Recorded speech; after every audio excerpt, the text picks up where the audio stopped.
আজকে আমি আর আমার একটা সাবস্ক্রাইবার মিলে করতে যাচ্ছি ভাগ্য পরীক্ষার একটি চ্যালেঞ্জ। যেমন আমার হাতে রয়েছে অনেকগুলো প্রাইজ, যেখানটায় বলতে গেলে অনেক কিছু রয়েছে, আর রয়েছে একটি বক্স যেখানটায় ছোট ছোট অনেকগুলো কাগজের টুকরা রয়েছে। আর এই কাগজগুলোর মধ্যে থেকেই আমাদেরকে যে কোনো একটাকে বেছে নিতে হবে, আর এইখানটায় যা লেখা থাকবে সেটাই আমাদের হয়ে যাবে। প্রথমেই আমার সাবস্ক্রাইবারটাকে বোঝাতে সে কিন্তু রাজি হয়ে গেল, এবং সে যখন এইখানটা থেকে একটাকে বেছে নিল তার ভাগ্যে ছিল শুধুই একটি চকলেট। বাট এবার কিন্তু আমার পালা ছিল, আর আমি যখন এটাতে উঠালাম তখন আমার ভাগ্যে ছিল কিন্তু একটি চকলেট।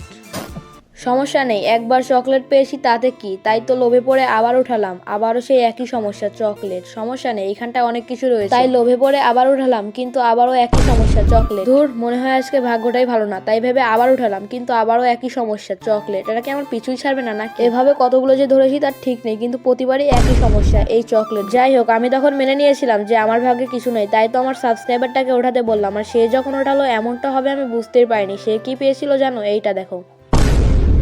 তো যাই হোক, আমাদের ভাগ্যে মনে হয় আসলে কোনো কিছু নেই। এই ছিল আজকের ভিডিও। সবাই ভালো থাকবে, সুস্থ থাকবে, আল্লাহ হাফেজ।